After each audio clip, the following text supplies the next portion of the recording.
think of the first game and a half, and then what kind of clicked to maybe let the bats explode there?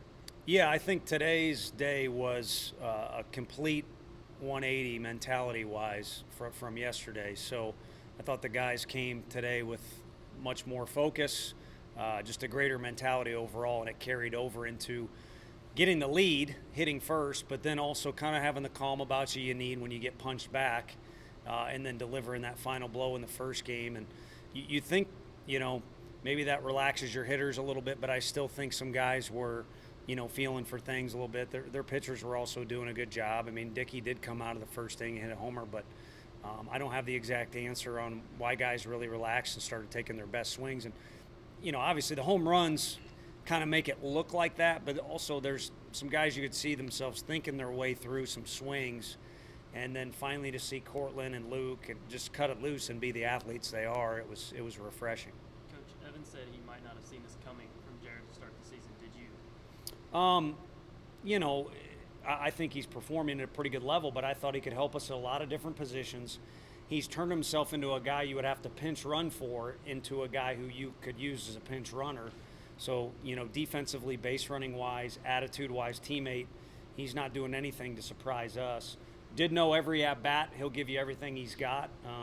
But I think he's been able to perform in some key moments that you didn't know whether he'd even have those opportunities, because maybe it's a different guy. We got a lot of depth. So I think the one thing that is a little bit of a pleasant surprise is he's being put in a position where it's a key moment in the game, and he's done very well. What makes Will such an effective person to turn to in a champ? Just for me, I've kind of expressed that to him. It kind of fits his niche there. I mean, he's a guy who's got good stuff.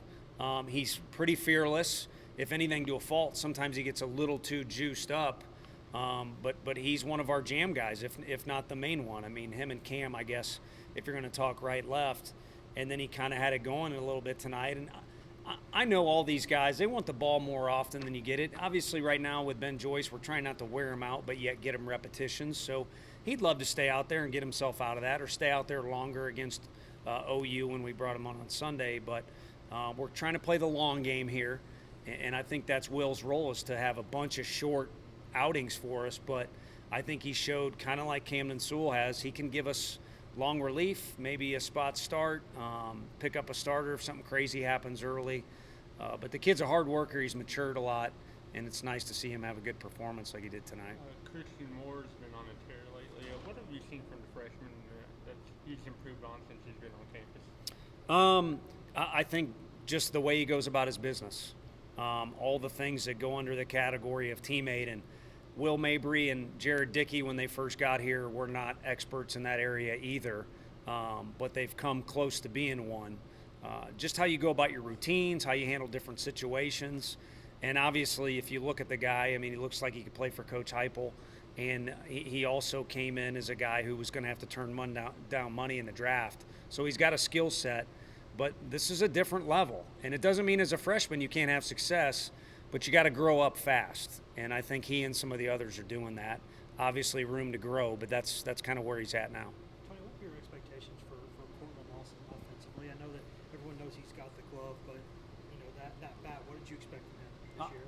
I think he's capable of driving the ball, and he's a good athlete. Really, he went out this summer and had a lot of competitive at-bats. He hit the ball fairly well, and he drove the ball at times too. And where he went and played in Hays, Kansas, I mean, you find out whether you can play baseball or not, and if you love to play baseball. And he didn't know this, but it was kind of a little test, and he passed the test. So I like him in that 9 spot like Pav was last year. I'm no Tony La Russa, although I was, grew up in St. Louis.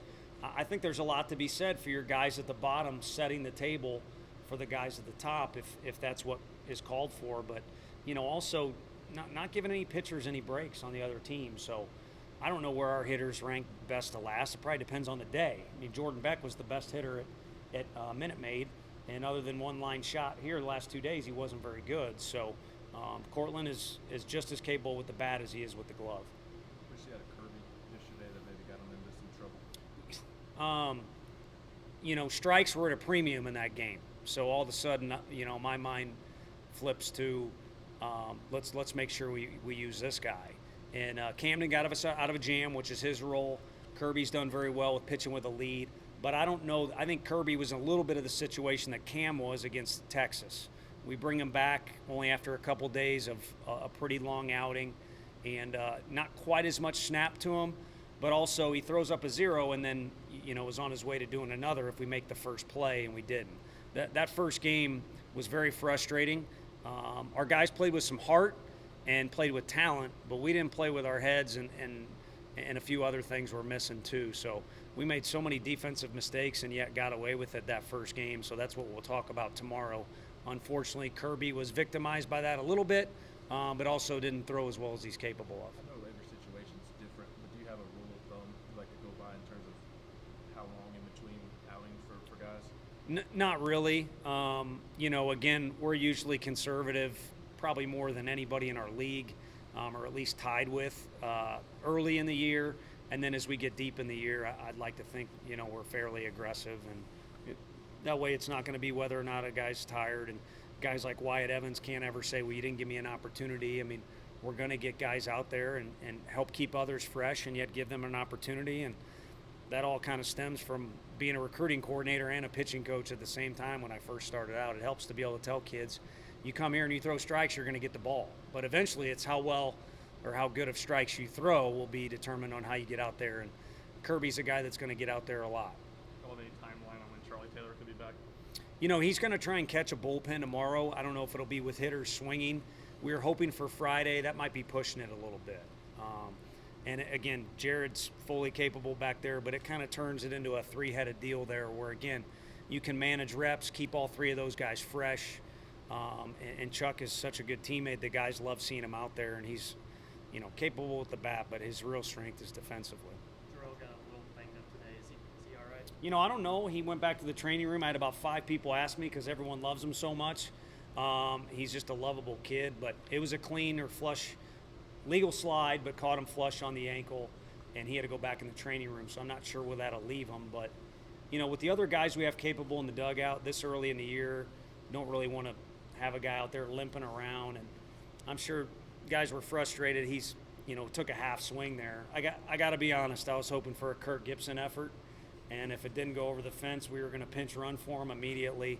But hopefully he's back soon because he plays with a lot of passion that I think bleeds into his teammates' play too. Is it the same thing with Drew, just being careful with it? Yeah, the time of the year, and Drew's a big ball of muscle, or a little ball of muscle height-wise, depending on how you look at it. But he's coming along slowly. It was better than we thought it would be when we got back from Minute Maid, but it, even if we're in the middle of conference, it would call for being cautious for a little bit. Let it get to where it is, because otherwise, with hamstrings, a lot of times it's 2 step forward, 1 step back.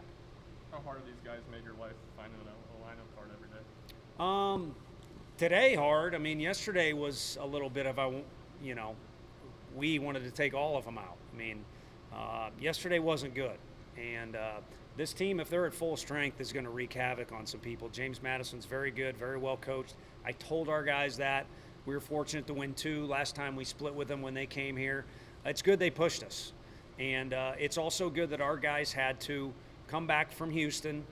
We got back really late on Sunday night, and our guys played with energy. They were in it in BP yesterday and physically had the bounce to them, but this looked slow to me.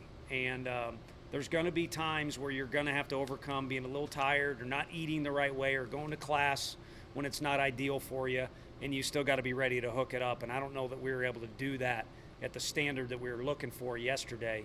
But fortunately, we were able to kind of pick up where we left off or restart the game today, and today was a winning day for the Vols. Is there anything in particular you're looking to learn or do this weekend?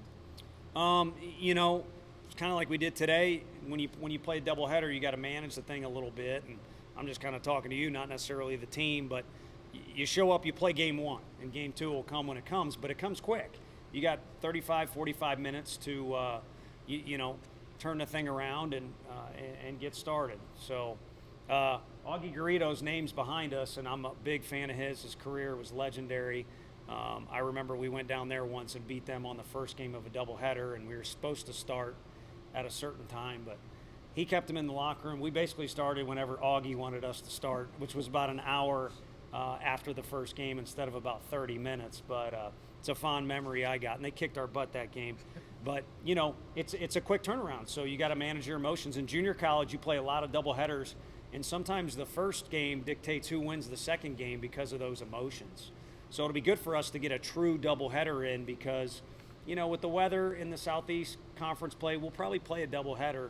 And I'm a big believer in doing something once. You probably should be able to do it a little better the next go around. Thanks, guys. Thanks, guys. Thanks, Charlie.